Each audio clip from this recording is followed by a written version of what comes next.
Hey guys, it's Christina. Welcome back to my channel and this like what I've been eating lately type video. I love making these. You guys seem to enjoy them.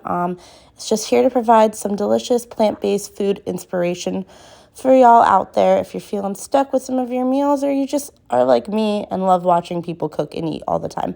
Anyway, we're starting off this video with my favorite food of all time, pasta. Of course, this doesn't look like pasta just yet. It's a little pasta sauce I'm making. You guys know that I love just putting stuff in a blender, seeing what happens. So that's what I did with this meal. I did some spinach, some white beans, and then it took a little bit to get going, but isn't this so satisfying when you think your blender's not going to do it, and then it all just starts coming together so smoothly?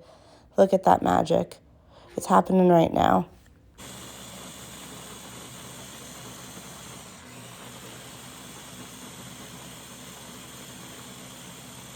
But once you have successfully not broken your blender and have smoothed out your spinach and white beans, you can then add some nutritional yeast, some balsamic vinegar, some garlic, whatever seasonings your heart desires. I particularly didn't add salt this time around because I had over-salted my pasta water, but salt is definitely a must. And speaking of over-salty pasta, here it is. I mixed my pasta sauce with some linguine and plenty of pasta water. And then I decided to also add in some additional nutritional yeast and red pepper flakes and some extra salt because the pasta water didn't end up quite as salty as I was worried about. So that was good. And plenty of pepper as well because black pepper on everything's a power move if you ask me. And I decided that this thick, creamy sauce needed a little bit of a crunchy texture to like round out the dish. So I found breadcrumbs in the back of my pantry that I had been just like saving forever. Like they weren't in a real breadcrumb container. They were just in some Tupperware. And I put them on a pan with some olive oil, toasted them up. And yeah, they got all crispy and salty and good and added the perfect texture to my dish.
just coming back in here to explain how I make my favorite oatmeal, because it's been a while since I made oatmeal on this channel, which is kind of surprising.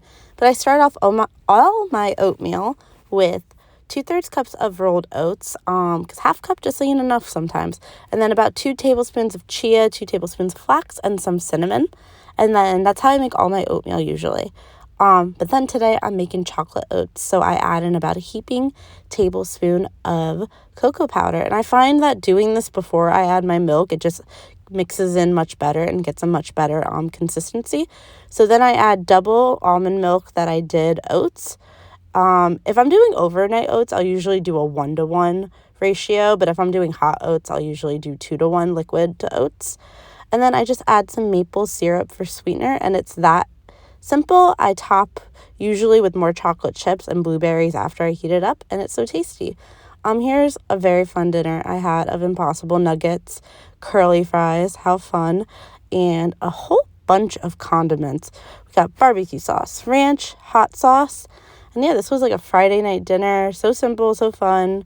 Felt like a kid again. And we're already on to the last recipe of this video, and I saved it for last because, well, one, it was the last thing I made. I literally made this like 2 nights ago, but also it's really delicious, and I wanted to go out with a bang because this is one of my new favorite recipes. So I started off with this jackfruit carnitas recipe that I've actually made before. I'll link it below. But yeah, I seasoned the jackfruit exactly as that recipe calls for, but usually that recipe then tells you to like cook it on a stove and like do whatever, but I was like, I don't really feel like doing that. I'm lazy. And also this meal wasn't actually for the night that it was being prepped. It was being cooked the next night. So I was like, what if we just take all our like veggies that we're eating with this meal, put it on a sheet pan, and then top the jackfruit over it, and then just like let it marinate in the fridge overnight, and then pop it in the oven the next day for like 40 minutes. And guys, it was so tasty, so easy, so like dishwasher friendly. Not dishwasher friendly, I don't even have a dishwasher, but you know, my sink was happy. I didn't have that many sinks. I love a good sheet pan meal. But yeah, I put some peppers on it, as well as I actually had leftover cactus from a Mexican restaurant that I had gone to early in the week. So that's cactus, like green stuff. How fun. And I served it with grits, which was really good. Grits are also super underrated. Like, wow, I love me some grits, but this was so good. Highly recommend. The recipe again will be down below for how to season the jackfruit. I hope you guys enjoyed this video. As always, I love showing you some recipes I've been making, and I'd love if you let me know what you've been making too in the comments below. I'm always looking for more food inspiration. I hope you guys are having a lovely March so far, and I'll see you next time, my friends. Bye.